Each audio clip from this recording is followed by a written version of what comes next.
आओ मेरे लाल एवं लालियों, मिलकर करते हैं स्टार्ट आज का सेशंस और देखते हैं आज की करंट अफेयर्स को और निपटाते हैं उसको अपन मिलकर।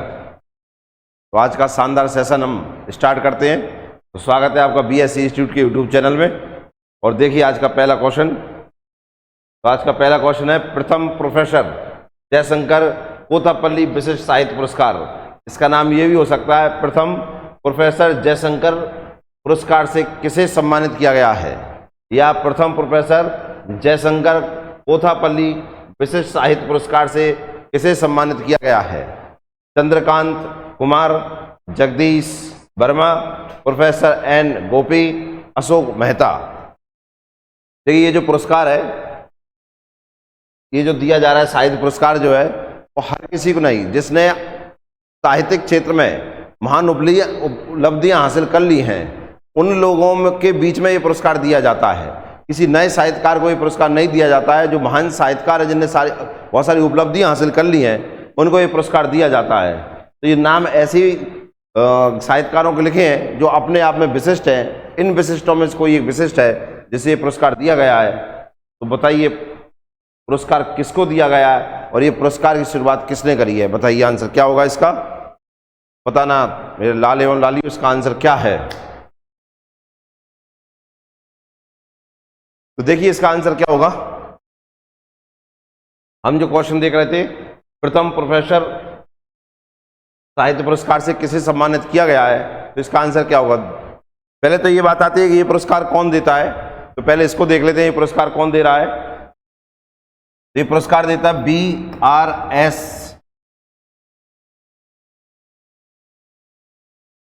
BRS भारत परिषद की संस्कृति संस्था।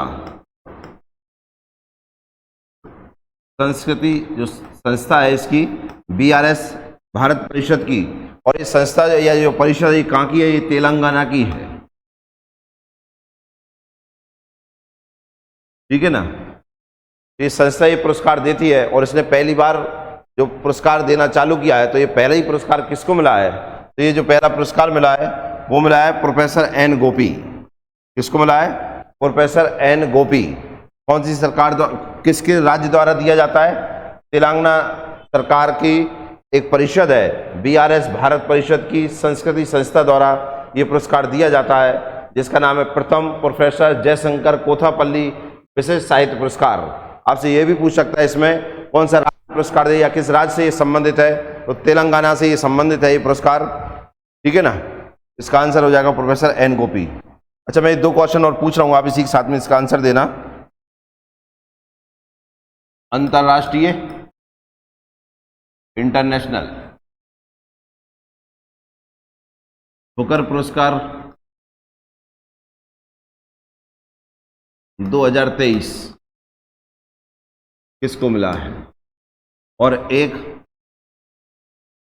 57वां 57 ज्ञानपीठ पुरस्कार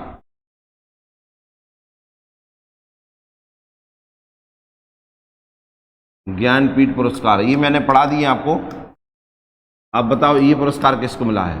साथ में इसमें जो पुरस्कार मिला आप जानते हैं, वह देश का पहला नागरिक है जिसे ये पुरस्कार मिला है। इन दोनों के आंसर आपको कमेंट में आंसर देना है, तो इसके आंसर देना। जब तक हम नेक्स्ट क्वेश्चन देखते हैं, तो देखिए नेक्स्ट क्वेश्चन ये रहा लाल एवं लालियों।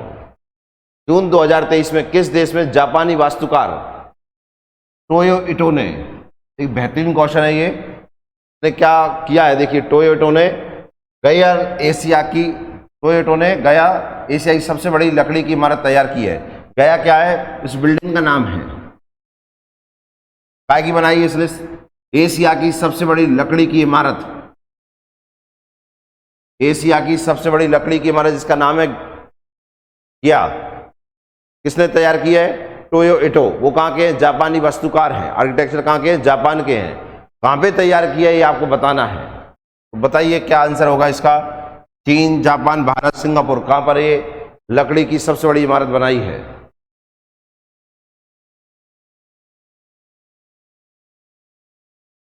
तो बताइए इसका आंसर क्या होगा।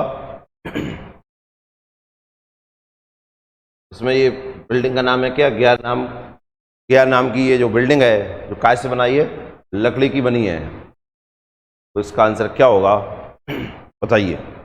किस देश में इस तैयार किया गया इसे? China, Japan, Bharat, Singapore.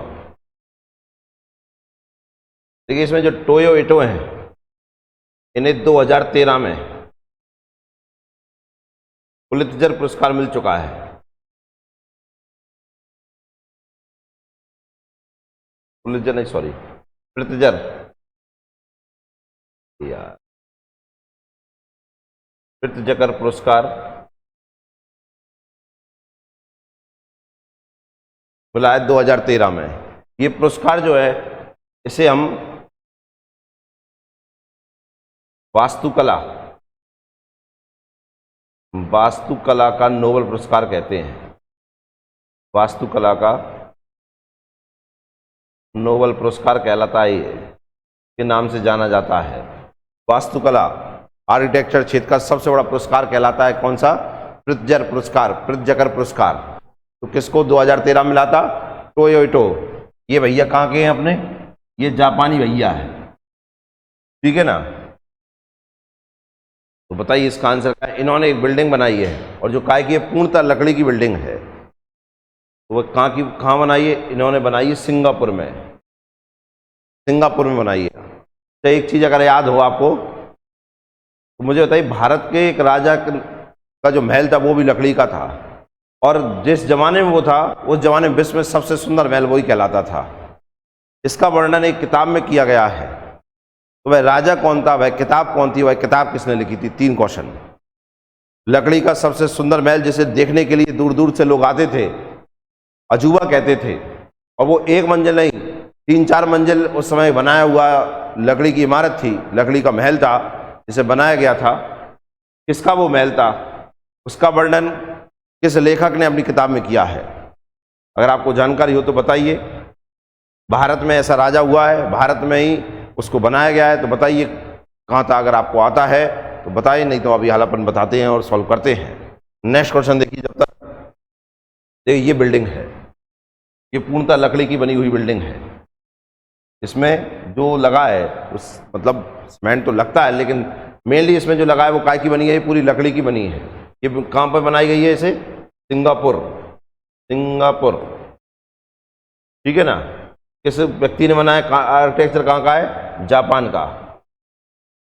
नाम क्या है इसका? टोयो इटो, ठीक है ना, इसने बनाया है। टोयो इटो ने, जिन्हें पुरस्कार कौन सा मिला है? प्रित्जर पुरस्कार।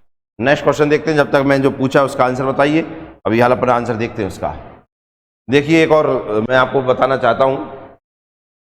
अभी आज ही आप देख रहे हैं हर जगह पे ये न्यूज़ चल रही है, टेलीग्राम है, इंस्टा है, फेसबुक है, हर जगह पे आपने ये देख रहे होंगे 7500 पदों की भर्ती,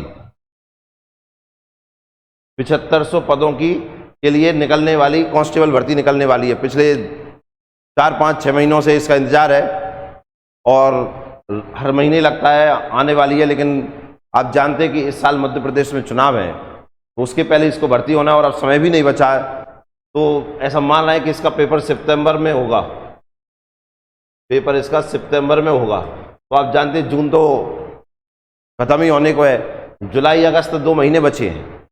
तो इन 2 महीनों के अंदर ही इसका नोटिफिकेशन आने वाला है, सितंबर में इसका पेपर चालू हो जाएगा। तो हमारे पास समय तो नहीं बचा है कि अगर हम अभी से तैयारी नहीं करें तो इतना समय नहीं है कि हम बाद में तैयारी कर पाएँ। तो जरूरी है कि हम अभी से इसको पढ़ना चालू कर दें। साथ में आप जानते हैं ये भर्ती जो होने वाली है ये अलग प्रकार की भर्ती होगी इस बार। क्यों? क्योंकि इसमें केवल रिटर्न के नंबर नहीं मिलेंगे, इस बार फिजिकल के भी नंबर इसमें इंक्लूड होंगे। दोनों के नंबर मिलकर मेरिट बनेगी। आप जानते हैं फिजिकल में भी कौन कितने मिनट में, कितने सेकंड में दौड़ पाएगा, कितने फीट पे गोला फेंक पाएगा, कितनी फीट लंबी कूद हो पाएगी, उसे उस हिसाब से नंबर मिलेंगे। और पूरा इसको जारी कर दिया है, क्या कहते हैं, गृह मंत्रालय ने और व्यापम ने मिलकर इसको पूरा का पूरा पहले डाल दिया है। आपने सबने पढ़ा ही होगा कि किस तरीके से फिजिकल के नंबर मिलेंगे। आप जानते हैं इसे पुलिस के जो सब्जेक्ट होते हैं वो भी कौन से होते हैं? Math, reasoning. आप जानते हैं मैथ 35 का आता है, रीजनिंग 30 की आती है। ये दोनों मिलकर 65 के हो गए। तो आप जानते हैं 100 में से 65 नंबर इन दोनों के मिलके आ रहे हैं, तो सिलेक्शन के लिए जिम्मेदार तो यही दोनों हो गए। अच्छा, अन्य जो सब्जेक्ट है उन्हें देखना आप, उनमें करंट, आजकल आप जानते हैं मध्य प्रदेश के पेपरों में करंट सबसे ज़्यादा पूछी जा रही है, करंट।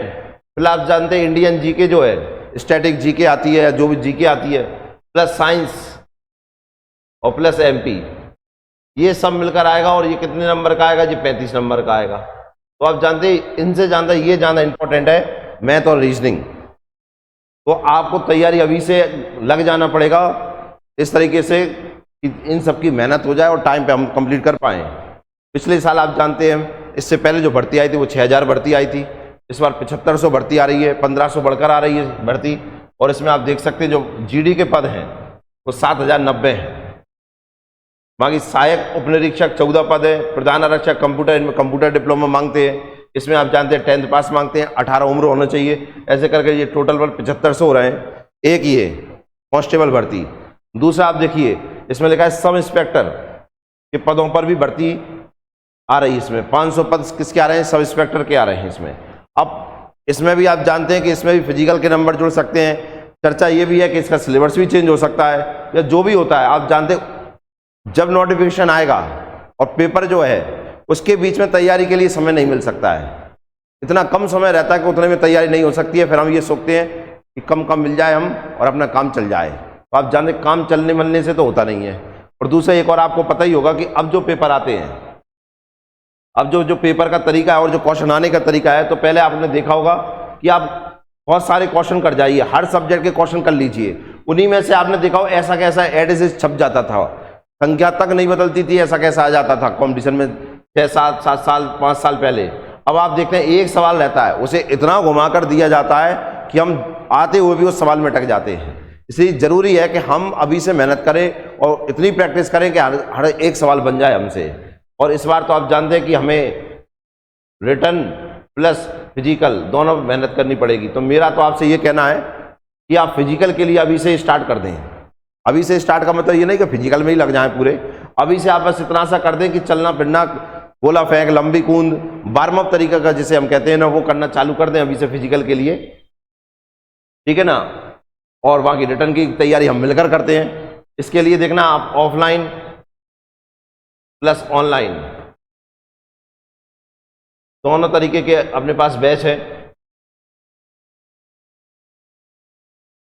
ठीक है ना। ऑनलाइन आप ऑनलाइन भी आप यूट्यूब के द्वारा, और ऐप जो बीएससी इंस्टीट्यूट है गूगल प्ले स्टोर से जो डाउनलोड हो जाता है, इस पर भी आप अपना कर दीजिए। अभी इसकी जो फीस है बहुत ही मिनिमम रखी गई है, ठीक है ना। तो आप अभी से जुड़िए, अभी से लाइव क्लासेस चल रही हैं, पूरे नोट्स मिलेंगे आपको, इसमें टेस्ट सीरीज रहेगी साथ में, और पूरा का पूरा इसमें डाउट क्लियर किए जाएंगे आपको। तो आप अभी से इससे जुड़ सकते हैं, करंट अपन पढ़ ही रहे हैं साथ में। तो मेरे हिसाब से आपको अभी से तैयारी में लग जाना चाहिए। बहुत बड़ी भर्ती है मध्य प्रदेश में, बहुत लंबे समय से बच्चे इंतजार कर रहे हैं इसका, आप जानते हैं, और बहुत अच्छे तैयारी भी कर रहे हैं कुछ बच्चे। अगर आप इसमें अभी से तैयार नहीं करेंगे तो फिर निकलना मुश्किल हो जाएगा, कि आप अभी से इसमें लग जाइए। बाकी देखिए हम जो पढ़ रहे हैं, तो देखिए अपन आरक्षक बैच और एक एमपीएसआई बैच ऑफलाइन और ऑनलाइन दोनों माध्यम से चालू कर रहे हैं। आप जल्दी से जल्दी ज्वाइन करें बैच को और तैयारी स्टार्ट करें, और साथ में आप फिजिकल की भी स्टार्ट करें। देखिए मेहनत तो करनी पड़ेगी, और 2-3 घंटे की मेहनत से तो कुछ होना नहीं है। 7-8 घंटे की मेहनत करनी पड़ेगी आपको, लगातार मेहनत करनी पड़ेगी, कंटिन्यूटी चाहिए मेहनत में, तभी जाके होगा। और मैं आपको बताऊं, पढ़ने से ज़्यादा रिवीजन पे ज़्यादा मेहनत देना है हमें। पढ़ा तो बहुत है, ऐसा नहीं कि आपने पढ़ा ना हो, पढ़ा तो बहुत है, पर बात जो है रिवीजन कहाँ है हमारा। तो रिवीजन पे भी मेहनत करनी है। आगे बढ़ने से पढ़ रहे हैं उससे ज़्यादा जरूरी है कि हम पीछे का जो कर लिया उसे भी ये साथ में रखें। तो उसके लिए ज़रूरी है कि हम रिवीजन करें, और ऐसा करने के लिए हमें समय की आवश्यकता पड़ती है। और करने लगे तो ना दिन जान पड़ेगा ना रात जान पड़ेगा। देखना कुछ बच्चे पूछते हैं कि सर कितने घंटे पढ़ें। मैं आपसे एक क्वेश्चन पूछ रहा हूँ, कितने घंटे पढ़ें? जब आपको कपड़ा लेना अच्छा लगता है, और खाना खाना अच्छा लगता है, और बाजार घूमना अच्छा लगता है, और इधर उधर जाने में अच्छा लगता है, और गर्लफ्रेंड बॉयफ्रेंड के साथ बैठना अच्छा लगता है, वहाँ भी टाइम पूछते हैं कितने घंटे बैठ लें हम, दिन का ही पता नहीं चलता है। तो पढ़ाई में भी आप ऐसे ही प्रेम करें, ऐसे ही उससे प्यार करें कि समय का पता ही ना चले, और समय के पूछना ही ना पड़े कि कितने घंटे पढ़ें हम। तो पढ़ाई करें, मस्ती से करें, मजा आएगा पढ़ने में, ना ये थकान होगी, ना पूछना पड़ेगा कितना घंटे पढ़े, ना कहना पड़ेगा मैं इतने घंटे पढ़ता हूँ, पता ही नहीं चलना है तो क्या होगा। और देखिए हम सुबह से 6 बजे से हम करंट पढ़ते हैं, हम भी बनाते हैं, आप भी साथ में सुबह से उठकर पढ़ते हैं। अब मन में तो आता होगा दूसरे सो रहे हैं हम पढ़ रहे हैं, हम भी कहाँ सो रहे होते। सुबह 6 की जगह जी रात में 6 बजे पढ़ा रहे होते, शाम को 6-9 बजे पढ़ा रहे होते, पढ़ लेते, 6 सुबह सो लेते। तो मैं इसके ऊपर आपसे ये कहना चाहता हूँ, देखो कामयाबी कौन प्राप्त करता है? कामयाबी हर कोई प्राप्त नहीं कर सकता है, उसके लिए मेहनत तो करनी ही पड़ती है। वो जो लोग शोर मचाते हैं भीड़ में, भीड़ी बनकर रह जाते हैं, वही पाते हैं जिंदगी में कामयाबी, वही पाते हैं जिंदगी में कामयाबी जो खामोशी से अपना काम कर जाते हैं। हर किसी को सफलता नहीं मिलती है, मेहनत तो शांत से की जाती है और सफलता शोर मचाती है। तो मेहनत करिए, मिलकर मेहनत करते हैं और इन्हें तोड़ के रख देते हैं। चलिए अपन नया क्वेश्चन स्टार्ट करते हैं। चलो मैं पिछले क्वेश्चन का आंसर दे दूं आपको। ये जो क्वेश्चन पूछा था मैंने आपसे इसी के ऊपर, लकड़ी की इमारत, जो लकड़ी की इमारत या लकड़ी का जो महल बना था, तो वो बना था चंद्रगुप्त मौर्य का। चंद्रगुप्त मौर्य, इसका जो महल था वो लकड़ी का महल था और 2-3 मंजिल महल था और बहुत वैभवशाली महल था कि पूरी दुनिया में इसकी चर्चा थी। और इसका वर्णन मिलता है कहाँ पे? इंडिका में। और इंडिका लिखी है किसने? मेगास्थनीज ने। किसने लिखी है? मेगास्थनीज ने।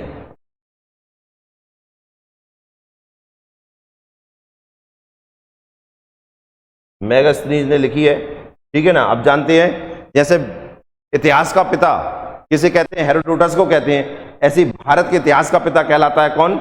मेगास्थनीज, ठीक है ना। इनने एक किताब लिखी इंडिका। इंडिका में चंद्रगुप्त मौर्य के जो महल है उसका वर्णन है, बताया गया कि वो लकड़ी का है और बहुत वैभवशाली, जिसे लोग दूर दूर से देखने के लिए आते थे, ठीक है ना। तो एक बिल्डिंग बनाई गई है एशिया की सबसे बड़ी, काय की?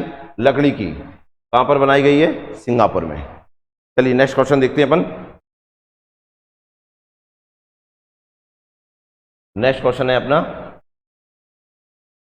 2023 में भारत इराक संयुक्त आयोग के 18वें सत्र की बैठक कहां आयोजित हुई? बगदाद, तेहरान, नई दिल्ली, कोलकाता। बताइए कहां पर हुई है?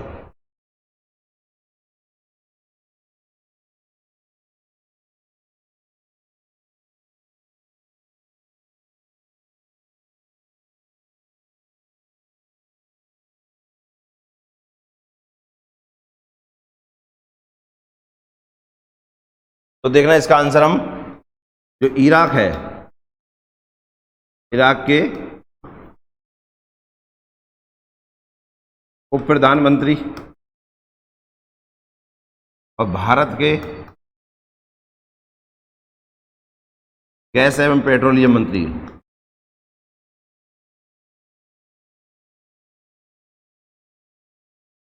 इन दोनों के बीच में ये बैठक हुई। ये है कौन? हयान अब्दुल गनी। और ये कौन है? हरदीप सिंह पुरी।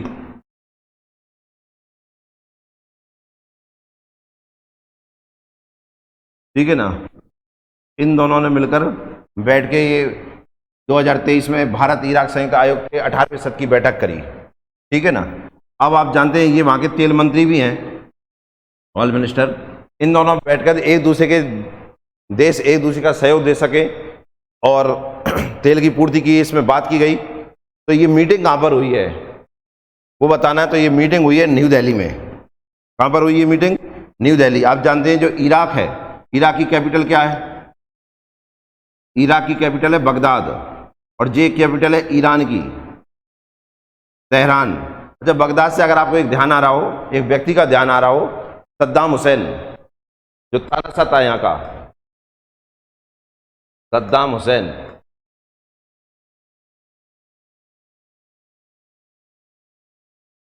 सद्दाम यहाँ का तानाशाह था।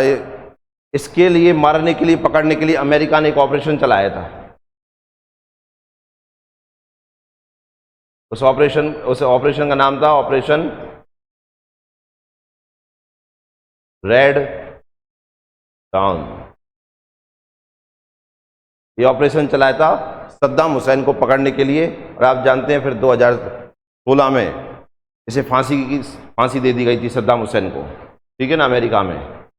बहुत ताना सताल लोगों में बहुत जुर्म करता था ये, ठीक है ना। कहाँ रहता था? बगदाद में। बगदाद कैपिटल कहाँ की है? इराक की। तेहरान कहाँ की है? ईरान की। नई दिल्ली तो अपनी है, कोलकाता पश्चिम बंगाल की है। तो इसके जो उप प्रधानमंत्री हैं जो भारत आए हुए हैं, तो क्वेश्चन इसके ऊपर बन सकता है कि इराक के उप प्रधानमंत्री जो भारत आए उनका नाम क्या है? फहियान अब्दुल गनी, ठीक है। और भी बड़ा नाम है, तो आप इतना ही ध्यान रख सकते हैं। और किसके साथ मीटिंग करी इन्होंने? भारत के गैस एवं पेट्रोलियम मंत्री हरदीप सिंह पुरी, ठीक है ना। तो ये इसका आंसर है। और नेक्स्ट क्वेश्चन हम देखते हैं, G20 शिक्षा मंत्रियों की बैठक कहाँ आयोजित की गई? G20 के शिक्षा मंत्रियों की बैठक कहाँ आयोजित की गई, ये आपको बताना है। पुणे, बिहार, गोवा, भोपाल, बताइए कहां पर की गई है।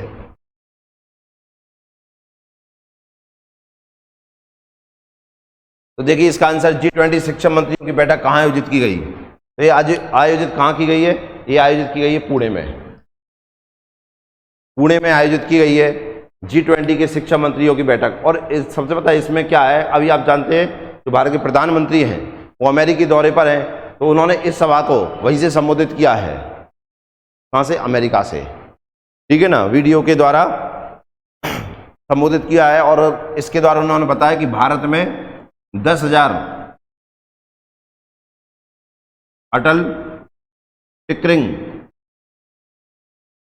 लैब स्थापित की गई हैं।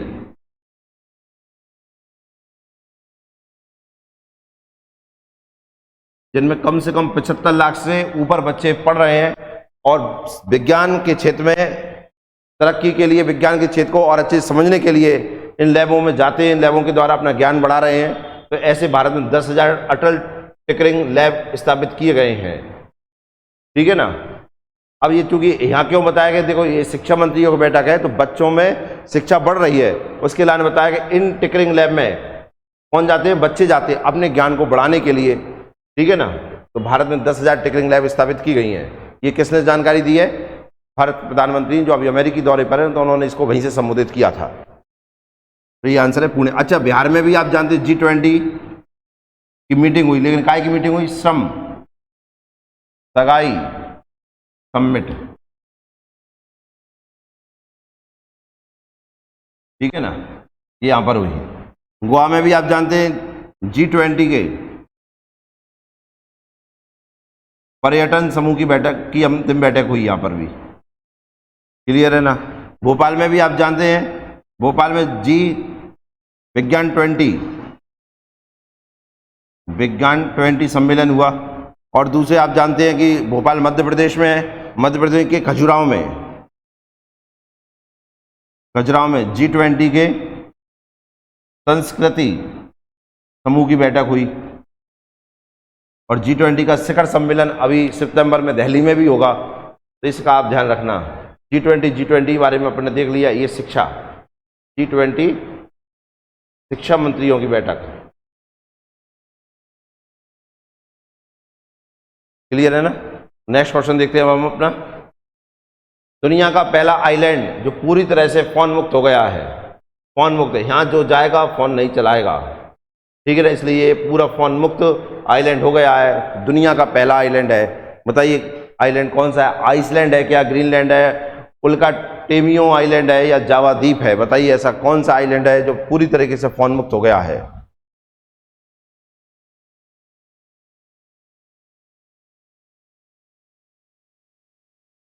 तो देखिए इसका आंसर क्या है। दुनिया का पहला आइलैंड जो पूरी तरह से फोन मुक्त हो गया है, इसका आंसर है उल्का टेमियो।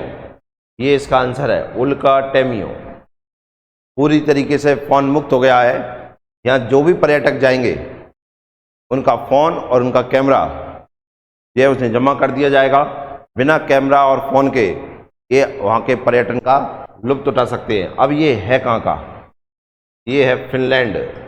नाम तो सुना ही होगा आपने। फिनलैंड कहाँ पड़ता है? यूरोप में पड़ता है, ठीक है ना। फिनलैंड को आप जानते हैं, एक और नाम से जानते हैं, क्या कहते हैं इसे? झीलों का देश, झीलों का देश, क्लियर है ना। इसकी कैपिटल क्या है? हेलसिंकी। ठीक है ना। आप जानते हैं दुनिया का सबसे खुशहाल देश, दुनिया का सबसे खुशहाल देश। अच्छा, आप एक देश बताइए ऐसा कौन सा देश है जहां खुशहाली के आधार पर उसकी जीडीपी का अनुमान लगाया जाता है कि लोग खुश हैं तो उसकी जीडीपी अच्छी है। तो वह देश कौन सा है खुशहाली के आधार पर जीडीपी बताने वाला देश? तो दुनिया का सबसे खुशहाल देश है फिनलैंड, झीलों का देश भी कहते हैं इसे। अच्छा, यहाँ पे अभी चुनाव हुए हैं, तो यहाँ पे जो चुनाव हुए हैं तो इसमें प्रधानमंत्री नियुक्त हुए हैं, तो यहाँ नया प्रधानमंत्री बने। तो ये करंट का तो क्वेश्चन यही हो गया आपका, फिनलैंड के नए प्रधानमंत्री कौन बने हैं? तो बताइए कौन बने हैं यहाँ के? कंजर्वेटिव पार्टी है यहाँ की, वो चुनाव जीती है यहाँ पर। तो कौन बने हैं फिनलैंड के प्रधानमंत्री, आप बताइए। और ये जो उल्का टेमियो है ये कहाँ का? फिनलैंड का। अच्छा देखना, मोबाइल से इसे मुक्त किया गया और एक ऐसा समय था कि फिनलैंड की एक कंपनी थी, वो दुनिया में सबसे शीर्ष कंपनी थी मोबाइल बनाने में, जिसका नाम था नोकिया। नोकिया कंपनी कहाँ की थी? मोबाइल से संबंधित कंपनी है जो दुनिया में नंबर 1 पर थी। कहाँ की थी? फिनलैंड की थी। ये भी लिख सकते हैं आप इसमें, क्लियर है ना। अच्छा, प्रधानमंत्री कौन है इसके? पेट्री मार्को, कंजर्वेटिव पार्टी से संबंधित है, ये यहाँ पे प्रधानमंत्री बने हैं, ठीक है ना। पेट्री ऑर्पो है, एक मिनट, ऑर्पो, क्लियर है ना, ये ध्यान रखना आप। तो फिर इसका दुनिया में कौन सा है? दुनिया में सबसे खुशहाल देश कौन सा है? फिनलैंड। और किस नाम से जाना जाता है? झीलों का देश। कैपिटल क्या है? हेलसिंकी यहाँ की कैपिटल है, ठीक है। यूरोप में पड़ता है, ये यूरोप के उत्तर में पड़ता है। नोकिया कंपनी यहाँ की, यहीं का एक जो आइलैंड है, द्वीप है, उसका नाम है उल्का टेमियो, जिसे क्या कर दिया है? कौन मुक्त घोषित कर दिया गया है। और आपको एक और पता ही होगा, कहाँ गया? फिनलैंड नाटो का नया सदस्य बना है, ये नाटो का नया सदस्य। इसकी आप जानते हैं सीमा रशिया से लगती है, ठीक है ना। तो नाटो का नया सदस्य कौन बना है? फिनलैंड। ये सब जानकारी आप इसमें रखना, ठीक है। इसकी कैपिटल, इसके प्रधानमंत्री, ये इंपॉर्टेंट है क्योंकि इनका चुनाव अभी हाल ही हुआ है, कंजर्वेटिव पार्टी से बने हैं, ये भी आपको ध्यान में रखना है। तो हम नया क्वेश्चन देखते हैं। देखिए अगला क्वेश्चन है अपना, हाल ही में समलैंगिक विवाह को वैध बनाने वाला पहला बाल्टिक देश कौन सा बना है? कौन सा देश? बाल्टिक देश कौन सा बना है? तो बताइए भाई, बाल्टिक देश कौन है? लातविया, लिथुआनिया, एस्टोनिया, बेलारूस, कौन सा है? बताइए आप।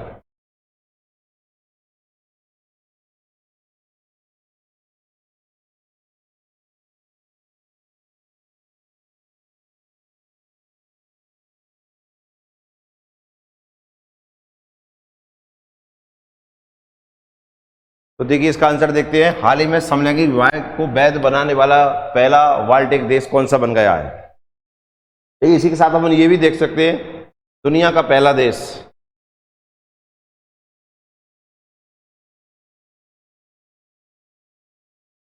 दुनिया का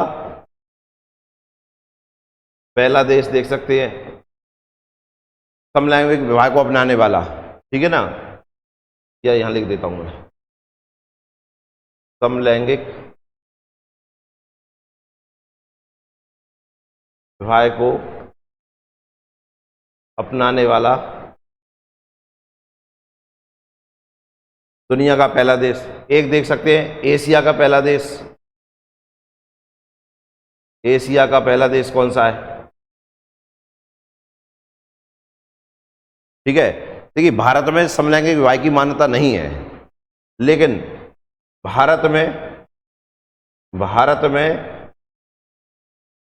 समलैंगिक को आरक्षण देने वाला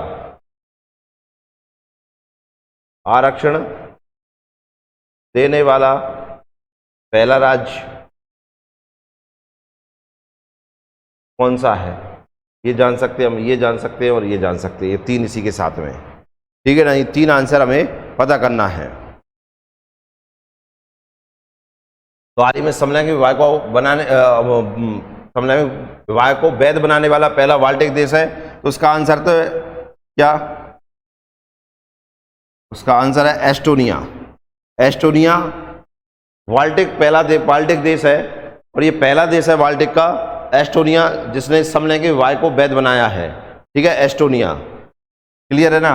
अब इधर देखते हैं हम, देखिए समलैंगिक विवाह को अपनाने वाला दुनिया का पहला देश कौन सा है, वो है नीदरलैंड। नीदरलैंड, ठीक है ना। एशिया का पहला देश है कौन सा, ताइवान। और भारत का वह पहला जिसने आरक्षण दिया है कर्नाटक। तो समलैंगिक विवाह को नीदरलैंड हो गया, ताइवान हो गया, और ये हो जाएगा भारत का कौन सा हो जाएगा, कर्नाटक। कर्नाटक, ठीक है ना। तो भारत में समलैंगिकों को आरक्षण देने वाला पहला राज्य हो गया कौन सा, कर्नाटक। एशिया का पहला देश है ताइवान, और समलैंगिक विवाह को अपनाने वाला दुनिया का पहला देश है कौन, नीदरलैंड। क्लियर है। और बाल्टिक में कौन सा है, एस्टोनिया। अच्छा, एक क्वेश्चन, वह देश कौन सा है, दुनिया का वह देश कौन सा है जहां पर पहला गे राष्ट्रपति हैं। गे राष्ट्रपति किस देश के हैं बताइए। वह दुनिया का पहला देश जहां पर गे राष्ट्रपति है, बताइए वह कौन सा होगा। तो देखिए, मैंने आपसे क्वेश्चन पूछा था, गे राष्ट्रपति, गे या समलैंगिक राष्ट्रपति किस देश के बने हैं। तो इसका आप ध्यान रखना, लातविया।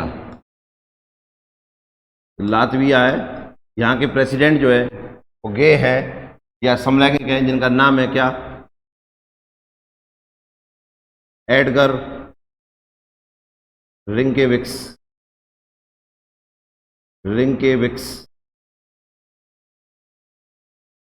इनका आप ध्यान रखना, ये पेपर में क्वेश्चन आने वाला है, और ये भी आप इंपॉर्टेंट डाल लेना 6 करोड़ बार। ठीक है ना। हाल ही में समलैंगिक विवाह को वैध बनाने वाला पहला बाल्टिक देश कौन सा बना है, एस्टोनिया। ठीक है ना। और मैंने ये बता दिया इनके बारे में। समलैंगिक विवाह को अपनाने वाला नीदरलैंड, मतलब दुनिया का पहला नीदरलैंड, एशिया का पहला ताइवान, और भारत में आरक्षण देने वाला हो गया कौन, कर्नाटक। अब देखना इनका हम लोकेशन देखते हैं। देखना, ये है एस्टोनिया, ठीक है, जो हमारा आंसर है। राजधानी है तल्लीन, कैपिटल क्या है, तल्लीन। जे है लातविया, जहाँ के गे राष्ट्रपति हैं। ठीक है ना। एडवर रिंकेविक्स, जे है लिथुआनिया। इन तीनों ही देशों को हम कहते हैं क्या, बाल्टिक देश। बाल्टिक देश, ठीक है ना। क्यों कहते हैं, क्योंकि ये बाल्टिक सागर के पास में है। बाल्टिक सी, ये बाल्टिक सी है, इसी के पास में स्थित है, इस कारण से इन्हें बाल्टिक देश कहते हैं। कौन कौन से, एस्टोनिया, लातविया, लिथुआनिया। ऊपर से नीचे का क्रम है, नॉर्थ टू साउथ। क्या क्या, एस्टोनिया, लातविया, लिथुआनिया। यहाँ के गे राष्ट्रपति हैं, गे राष्ट्रपति, जिनका नाम है क्या, एडगर रिंकेविक्स। ठीक है ना। यहां समलैंगिक विवाह को मान्यता देने वाला बाल्टिक देश पहला कौन सा है, एस्टोनिया है। क्लियर है। आपको अगर ध्यान हो, पिछली क्लास में मैंने आपको बताया था, यहां लॉकशील्ड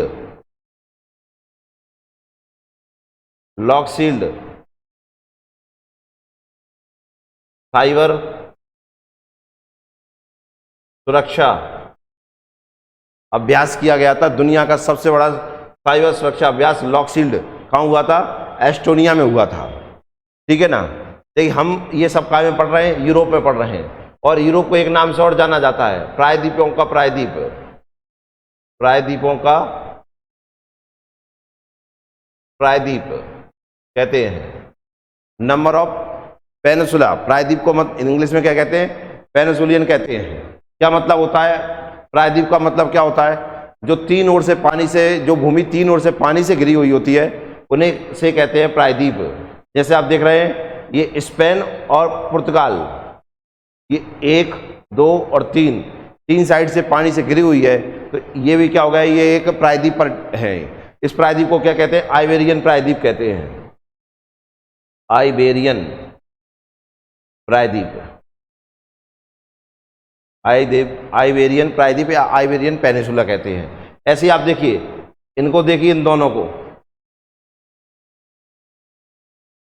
ये दोनों देश भी तीन ओर से पानी से घिरे हुए हैं। इन दोनों देशों, केवल इन दोनों देशों को कहते हैं स्कैंडेवियन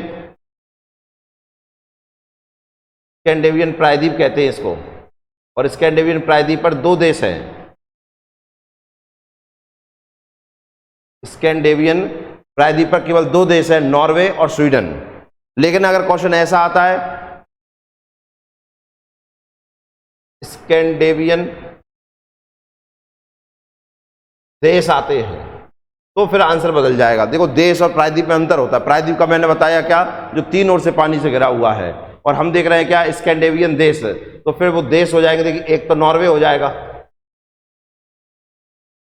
नॉर्वे, प्लस एक हो जाएगा क्या, स्वीडन, और एक हो जाएगा इसमें और हो जाएगा डेनमार्क। ये तीन को मिलाकर स्कैंडेवियन देश कहते हैं। क्लियर है। और इसमें भी देखिए, फिनलैंड भी साथ में अगर ऐड कर लिया जाए, अगर हम फिनलैंड को साथ में ले लें, इसमें स्कैंडेवियन देश प्लस फिनलैंड, तो फिर इसका नाम बदल जाएगा। इनका नाम हो जाएगा क्या, फिनो स्कैंडेवियन देश। क्या नाम हो जाता है, फिनो स्कैंडेवियन देश नाम बन जाता है इसका। ये आप ध्यान रखना। और अगर हम फिनो स्कैंडेवियन देश साथ में ले लें, देखना इधर, फिनो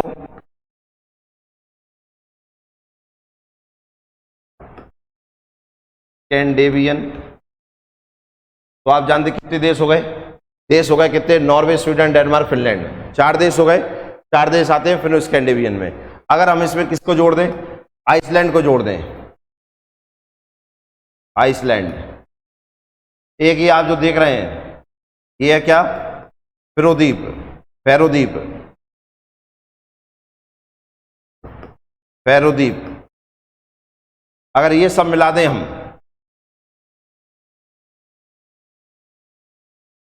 तो ये कहलाते हैं क्या, नार्डिक देश, नार्डिक देश। तेजी से, यूरोप की तेजी से बढ़ती हुई अर्थव्यवस्था कहलाती हैं ये, ठीक है ना, नार्डिक देश। फिनो स्कैंडेवियन मतलब चार देश हो गए, Norway, Sweden, Denmark, Finland, plus island पर फेरोद्वीप। क्लियर है। अब एक चीज और देखिए, इसमें हम जो देख रहे हैं किसको, नॉर्वे को। नॉर्वे का आप ये तट देख रहे हैं, इस तरीके से कटा फटा है ये, तो इस तट को कहते हैं फ्योर्ड देश, फ्योर्ड तट, फ्योर्ड तट। तो पेपर में क्वेश्चन ये भी पूछ लेते हैं, कौन सा देश फ्योर्ड तट वाला देश है, फ्योर्ड तट वाला देश कौन सा है, तो आप इससे भी आप ध्यान रखना। तो कौन सा देश कहलाता है वो, फ्योर्ड तट वाला देश होता है नॉर्वे, जिसे क्या कहते हैं, मध्यरात्रि का सूर्य। नॉर्वे को क्या कहते हैं, मध्यरात्रि का सूर्य, मिडनाइट सन। तो क्लियर हुआ ये। अच्छा, एक देखिए, एक ये भी प्रायद्वीप है, देख रहे हैं, तीन ओर से पानी से घिरा हुआ है कि नहीं घिरा हुआ है, तीन ओर से पानी से घिरा हुआ है, तो ये भी ये क्या है, प्रायद्वीप है। तो इस प्रायद्वीप का नाम क्या है, इस प्रायद्वीप का नाम है कोला प्रायद्वीप, कोला प्रायद्वीप, कोला पेनिसुला। ये रशिया का है, इसका पड़ता है यहां पर रशिया। फ्योर्ड तट वाला देश कौन सा हो गया, फ्योर्ड तट पड़ता है कहां पर, ये फ्योर्ड तट देख रहे हैं आप, फ्योर्ड तट, ठीक है ना, किसके है, नॉर्वे का। कटा फटा तट जिसका हो, जब समुद्र अंदर बाहर हो रहा हो, इस तरीके से जिगजैग जे बन रहा हो, उसे कहते हैं फ्योर्ड तट। क्लियर है। कोला प्रायद्वीप किसका है, रशिया का है। अच्छा, एक चीज बताइए, यूरोप का सबसे उत्तरी, यूरोप का सबसे उत्तरी देश कौन सा है, north east country of Europe कौन सी, आप बताइए, north east country of Europe. तो आप जानते हैं कौन सी, नॉर्वे ही है। एक, दुनिया की सबसे नॉर्थ ईस्ट कैपिटल कौन सी है, दुनिया की सबसे north east capital, world north east capital कौन सी होगी, दुनिया की सबसे उत्तरी राजधानी, यहां लिखता हूं, देखिए ना, दुनिया, दुनिया का लिखें, दुनिया जहां नहीं लिखा है, दुनिया जहां,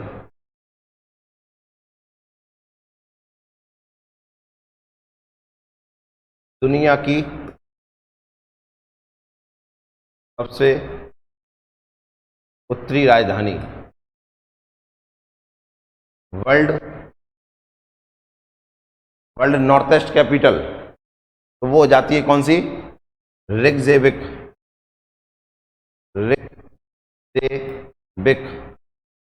रिकजेविक कहाँ की है? ये है रिकजेविक, आइसलैंड की कैपिटल है। आइसलैंड की कैपिटल रिकजेविक, ये दुनिया की सबसे उत्तरी राजधानी है। समझ में आया कुछ इतना? तो देखिए दोबारा से देखते हैं। तो नंबर 1 पे हमने देखा था क्या? बाल्टिक देश। सबसे पहले देखे थे हमने बाल्टिक देश 3 हैं। कौन कौन से हैं? Estonia, Latvia, Lithuania. क्लियर है? यहाँ के बारे में हमने ये देख लिया। इन्हें बाल्टिक देश क्यों कहते हैं? क्योंकि यहाँ पे बाल्टिक सी है। कोई दिक्कत नहीं, आ गया हमें आंसर। स्कैंडेवियन देखा फिर हमने, स्कैंडेवियन प्रायद्वीप। स्कैंडेवियन पेनिसुला पर कितने देश हैं? मात्र 2 देश है, और नॉर्वे और स्वीडन।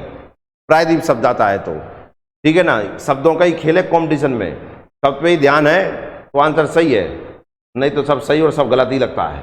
अगर स्कैंडेवियन देश जाए तो फिर वे देश हो गए 3, Norway, Sweden, Denmark. Norway, Sweden, Denmark, ये डेनमार्क है। Norway, Sweden, Denmark, Norway, Sweden, Denmark, इन तीनों को मिलाकर क्या कहते हैं हम? इन तीनों को मिलाकर कहते हैं क्या? स्कैंडेवियन देश।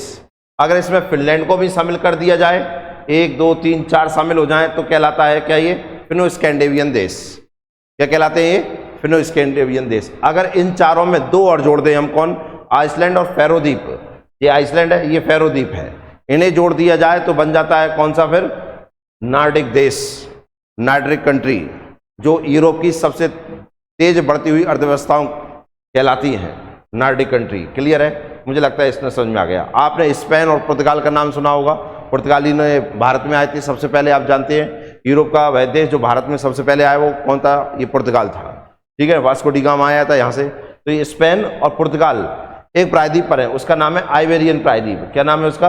आइबेरियन प्रायद्वीप पर स्थित है ये। कौन से प्रायद्वीप पर? आइबेरियन प्रायद्वीप पर। क्लियर है? अब देखना इधर ध्यान से, एक प्रायद्वीप आपको ये भी दिखता है, ये देखिए 1 2 3 ओर से पानी से घिरा हुआ है। कौन कौन है इसमें? जर्मनी का ये भाग है और ऊपर है डेनमार्क। ये डेनमार्क, ये जर्मनी। तो इन दोनों का ये जो भाग है, इस ये वाला भाग, ये जो प्रायद्वीप ये कहलाता है जुटलैंड प्रायद्वीप। जुटलैंड प्रायद्वीप, जुटलैंड प्रायद्वीप कहलाता है ये।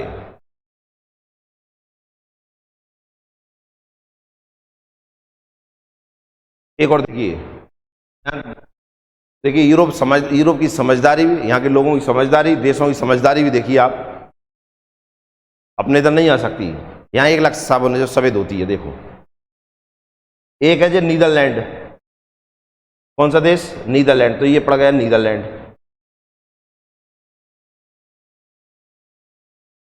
जे नीदरलैंड, ठीक है ना, ये हो गया नीदरलैंड।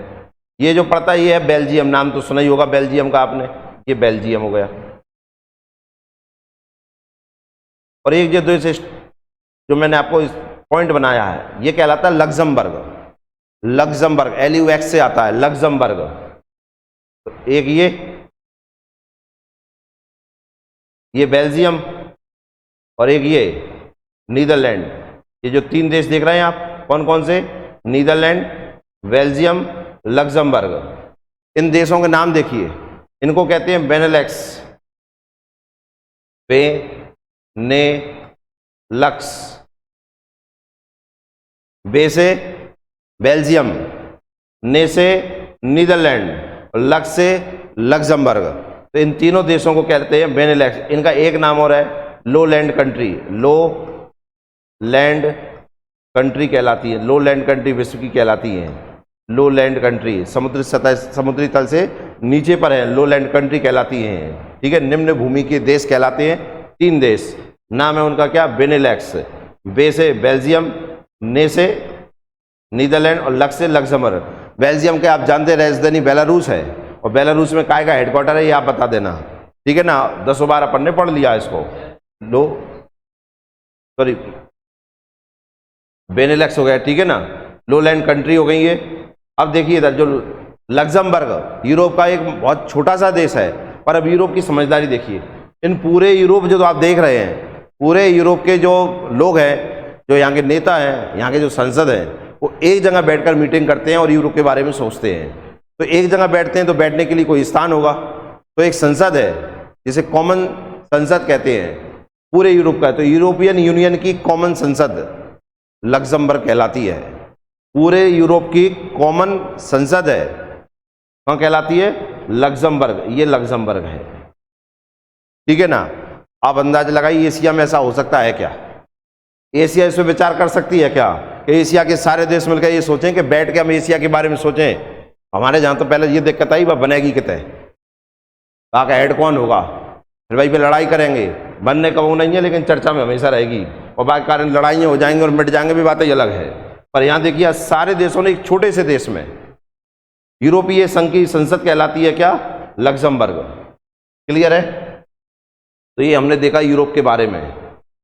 नेक्स्ट क्वेश्चन देखते हैं। अभी आप देखिए ये यूक्रेन है और ये रसिया है, ये दो भी आपस में लगे हुए हैं, ठीक है ना। रसिया मजा ले रहा है यूक्रेन का और दोनों मजे ले रहे हैं एक दूसरे के, ठीक है ना। लड़ाई चल रही है इसमें। तो पोलर प्रायद्वीप रशिया का है, ये किसका है? रूस का। अच्छा एक चीज और बताएं, यहाँ पर एक पोर्ट है, दुनिया का सबसे उत्तरी बंदरगाह है, दुनिया का सबसे उत्तरी बंदरगाह है, नाम है उसका मरमुक्स।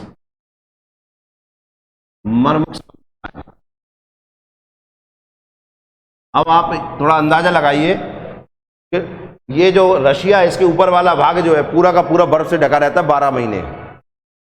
तो ये जो पोर्ट है ये भी बर्फ से ढका रहेगा, पर इस पोर्ट की खासियत, अब जब बर्फ से ढका रहेगा तो ये बंदरगाह का नाम जहाज कैसे जाएंगे आप पे, लेकिन ये ऐसा मात्र बंदरगाह, सबसे उत्तरी बंदरगाह एक ऐसा बंदरगाह है जो 12 महीने चालू रहता है।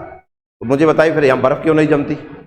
उसके पीछे का कारण देखिए, इसका पीछे कारण भी ये है, ये अटलांटिक महासागर, इस अटलांटिक महासागर से एक जलधारा चलती है इस तरीके से, और वो कहलाती है गर्म जलधारा, जिसे यूरोप का कंबल कहते हैं, यहाँ से चलती है। और ये जो हवा इसकी आती है और जलधारा जो पानी लेके आती है इसके ऊपर से, तो इस बर्फ को पिघला देती है, और बर्फ पिघल जाती है तो जहाज चल पाते हैं, जहाज चल पाते हैं। तो वह उत्तरी बंदरगाह है जो 12 महीने चालू रहता है, नाम है उसका क्या? मरमुक्स बंदरगाह है, ठीक है ना, अटलांटिक जलधारा के कारण, ठीक है ना। ये यूरोप में गर्मी दे जिसके कारण यहाँ के लोग वहां रह पाते हैं, क्योंकि इससे ये गर्म हवा देती है, और आप जानते हैं यूरोप में बर्फ गिरती है, तो अगर ये जलधारा ना हो तो यूरोप तो वैसे ही जम जाए। तो ये इसके एहसानमंद है इस जलधारा के, अटलांटिक महासागर की जो गर्म जलधारा चलती है, ठीक है ना, इसके, ये यूरोप का कम्बल कहलाती है। तो मुझे लगता है आपको समझ में आ गया होगा ये यूरोप के बारे में। नेक्स्ट क्वेश्चन देखते हैं हम। हाल ही में जारी वैश्विक लैंगिक समानता सूचकांक में कौन शीर्ष पर है? कौन सा देश शीर्ष पर है? हाल ही में जारी वैश्विक लैंगिक समानता सूचकांक में कौन शीर्ष स्थान पर रहा है? कौन सा देश शीर्ष स्थान पर है? बताइए क्या आंसर होगा इसका।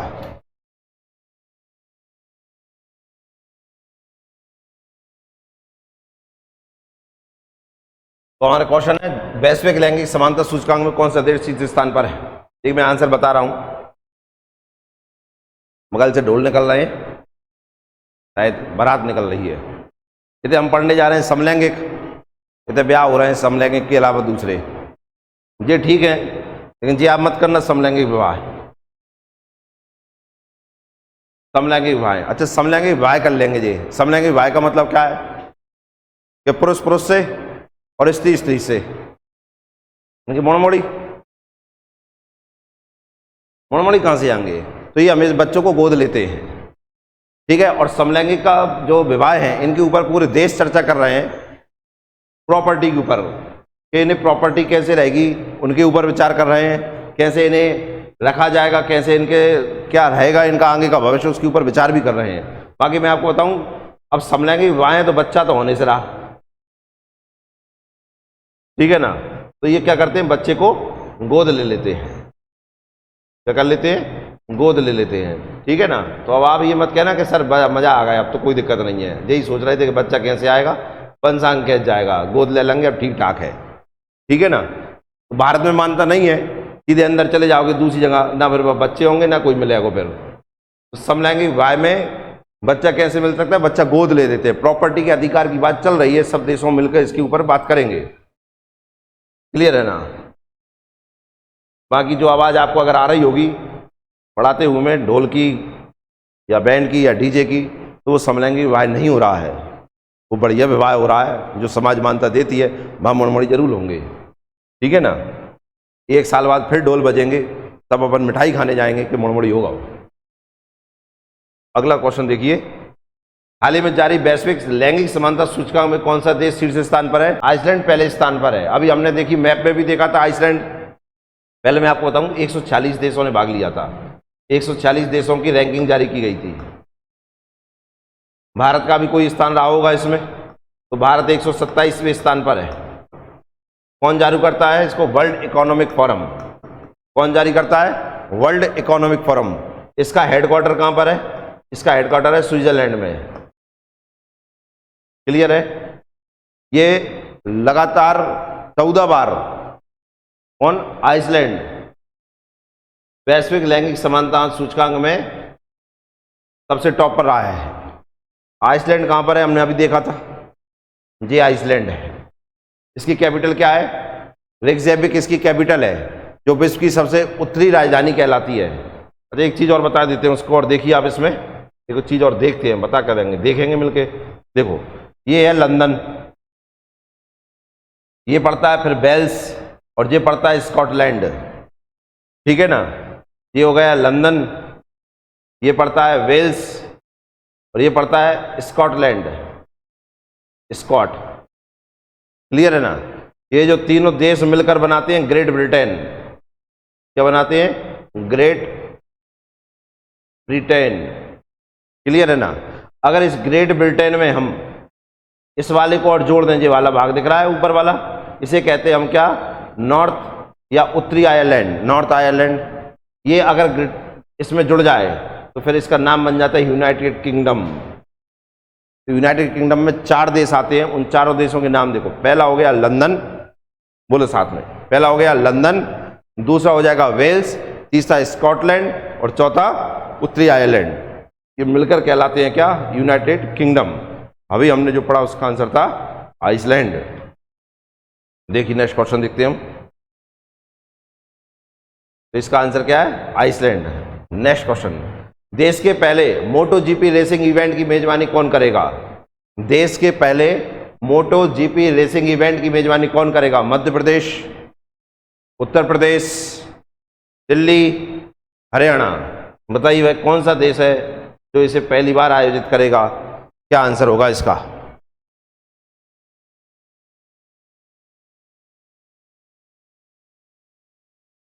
तो देखिए इसका आंसर क्या होगा। देखिए ये होगा सितंबर में, सितंबर 2023 में। इसकी घोषणा तो पिछले साल ही हो गई थी, जब से ये करंट में चला आ रहा है। होगा कहां पर ये? बुद्धा इंटरनेशनल सर्किट, यहां पर ये होगा। बात ये आती है भाई साहब, ये भी कहां पे है? ये तो बता दो हमें। तो ये पड़ता है कहां पर? उत्तर प्रदेश में। और ये कहां है? नोएडा, नोएडा में, ठीक है ना। तो बुद्धा इंटरनेशनल सर्किट जो है, वहां पर क्या होगा? पहले मोटो जीपी रेसिंग इवेंट, रेसिंग जो गाड़ी होती है रेस की जाती है मोटरसाइकिल से, आपने देखी होंगी टीवी पर, तो उसी का नाम है मोटो जीपी रेसिंग इवेंट, जो होने जा रहा है नोएडा उत्तर प्रदेश में। कब होगा? सितंबर में। कहां पर होगा?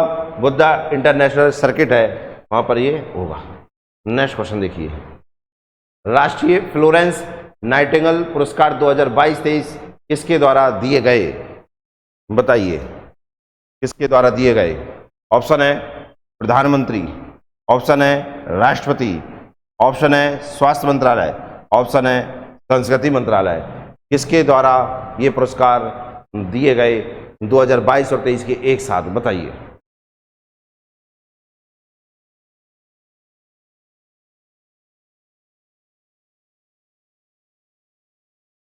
तो देखिए इसका आंसर देखते हैं हम। राष्ट्रीय फ्लोरेंस नाइटिंगेल पुरस्कार 2022-23 की जो दिए हैं वो किसने दिए हैं? तो सबसे पहले तो हम इनके बारे में जान लेते हैं कि जो फ्लोरेंस नाइटिंगेल थी ये कौन थी। देखना ये फ्लोरेंस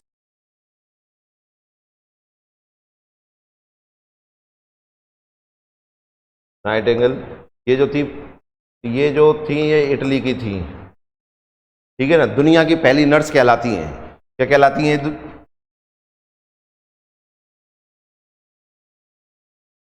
दुनिया की पहली नर्स। अब देखिए क्या था, इनके मन में हमेशा देश प्रेम की भावना रहती थी कि मैं कैसे भी करके देश की सेवा करूं। इसलिए देश की सेवा के लिए मिलिट्री में जाना चाहती थी, देश की बॉर्डर पे जाना चाहती थी। बात वह इतनी थी कि उस समय जो सेना थी उसमें महिलाओं की भर्ती नहीं थी और जो अकेली किधर जाती कैसे क्या करती। लेकिन इनके देश में मतलब इनके अंदर इतनी देश प्रेम भावना थी कि कैसे भी करके अगर देश की सेवा नहीं तो देश की सेवा करने वालों की सेवा करूं मैं। तो उसमें जो युद्ध चल रहा था, क्रीमियन युद्ध चल रहा था, क्रीमियन युद्ध। तो इसमें जो सैनिक थे जो घायल हो जाते थे उनकी सेवा करने के लिए चली जाती है, अपने घर से निकल जाती हैं और कहती हैं कि मैं तो वहां जाऊंगी और वहां जो सैनिक है उनकी सेवा करूंगी, वो भी एक देश सेवा होगी। तो उनकी सेवा करने के लिए चली जाती हैं। तो दिन और रात ये सेवा करती थी इसमें। अच्छा, दिन में तो कोई दिक्कत नहीं, रात में अंधेरे में जो सैनिक घायल हो जाते थे युद्ध में तो उन्हें उनके जो जहां वो घायल हो वहीं इलाज करने के लिए जाती थी, क्योंकि उस समय ऐसी व्यवस्था नहीं थी कि बड़े तामझाम हो, हॉस्पिटल हो वगैरह हो तो वहां उन्हें लाया जाए, इतनी व्यवस्था नहीं थी उसमें। तो ये अपने हाथ में लैंप लेकर जाती थी और जो सैनिक जहां घायल है उसे वहीं उसका इलाज करती थी। इस कारण से इनका एक नाम और पड़ा, the lady with the lamp. तो आप देखिए, देश की सेवा करने का जज्बा हो, सेवा तो कैसे भी हो ही जाती है, ठीक है ना। और ना करने का हो तो फिर खतरा तो बहाने ही है। जैसे पढ़ने की इच्छा हो तो पढ़ाई तो कहीं भी हो जाती है, ना पढ़ने की इच्छा हो तो फिर तो ये चाहिए और वो चाहिए और जाओ वो हो फलाना ढिमका दुनिया हो, और फिर भी पढ़ाई नहीं होती है।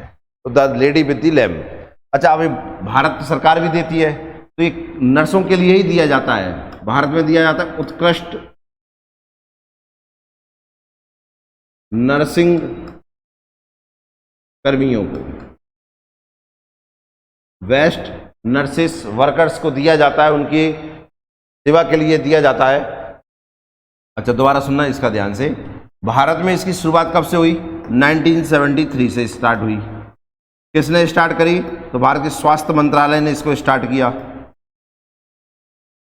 स्वास्थ्य मंत्रालय, हेल्थ मिनिस्ट्री जो है उसने इसकी शुरुआत करी 1973 में। दूसरा देखिए, 12 मई को इंटरनेशनल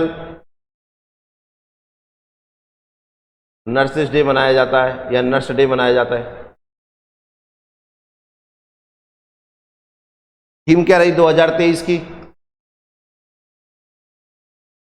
थीम 2023 की आवर नर्सेस आवर फ्यूचर, ये इसकी थीम रही, ठीक है ना। भारत में इस पुरस्कार को कौन के द्वारा दिया जाता है? स्वास्थ्य मंत्रालय के द्वारा दिया जाता है। मतलब स्वास्थ्य मंत्रालय के अंडर में आता है ये फ्लोरेंस नाइटिंगेल पुरस्कार। ये डिफाइन करता है कि किसको दिया जाना चाहिए। तो भारत में 22 और 23 के एक साथ दिए गए। तो किसने दिए? राष्ट्रपति द्रौपदी मुर्मू ने इन पुरस्कार का वितरण किया है आज ही, ठीक है ना। तो आंसर क्या हो जाएगा अपना? राष्ट्रपति, ऑप्शन नंबर बी। क्लियर है ना? तो ये इसका आंसर है।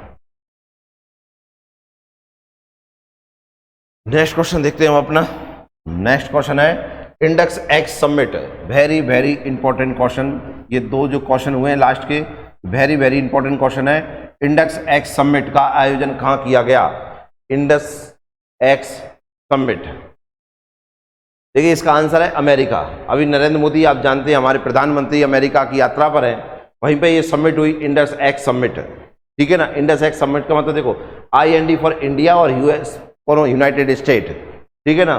तो दोनों देशों के बीच में ये समिट हुई। ये भी क्वेश्चन पूछ जाता है इंडेक्स एक्स समिट किन देशों के बीच में होती है? तो इंडिया प्लस अमेरिका। अभी कहां पर हुई है? अमेरिका में हुई है ये समिट। कौन सी? इंडस एक्स समिट, ठीक है ना। किस लिए हुई है? आर्थिक क्षेत्र में वृद्धि, सहयोग और दोनों देशों के बीच की जो रणनीति है उसे मजबूत करने के लिए। तो रणनीति मजबूत करने के लिए,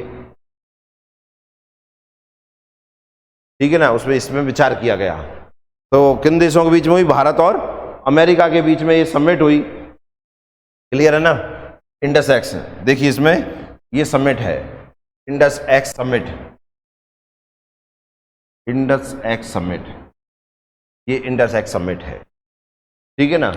Indus x defence acceleration ecosystem, Indus x launching इन वॉशिंगटन। क्लियर है ना? रक्षा त्वरित पारिस्थितिकी तंत्र, ये है इसका, ठीक है ना। इंडस एक्स रक्षा त्वरित पारिस्थितिकी तंत्र, डिफेंस एक्सलेशन इकोसिस्टम, रक्षा आर्थिक रणनीति, तीनों क्षेत्रों में दोनों देश एक दूसरे का सहयोग करें और एक दूसरे को आगे बढ़ाएं। उसके लिए इंडस एक्स समिट हुई वॉशिंगटन में। कहां पर हुई? वॉशिंगटन। अमेरिका ना मिले तो क्या लग सकता है अपना आंसर? वॉशिंगटन इसका आंसर हो जाएगा, ठीक है ना। इसमें एक चीज और ध्यान रखना आप, इसके अध्यक्ष इंडस एक्स जो था, कि जो अध्यक्ष जिन्होंने इसको संबोधित किया, अतुल केशव, ठीक है ना, उनने इसको, उसके अध्यक्ष थे। क्लियर है? आपको एक आंसर बताना है इसमें कि भारत का नेतृत्व किसने किया था? भारत का नेतृत्व इस समिट में भारत का नेतृत्व किसने किया था, ये आपको बताना है। या भारत का प्रतिनिधित्व किसने किया था? भारत का नेतृत्व नहीं, प्रतिनिधित्व किसने किया था, ये आपको बताना है। तो हमारे क्वेश्चन का आंसर क्या बन जाएगा? इंडस एक्स समिट का आयोजन कहां किया गया? America, Washington. क्लियर है? आप जानते हैं यहाँ के राष्ट्रपति कौन है? Joe Biden. उपराष्ट्रपति कौन है? कमला हैरिस। ठीक है, तो आज की करंट हमारी यहीं समाप्त होती है। अच्छे से पढ़िए, ठीक है ना। मिलते हैं ब्रेक के बाद। जय हिंद।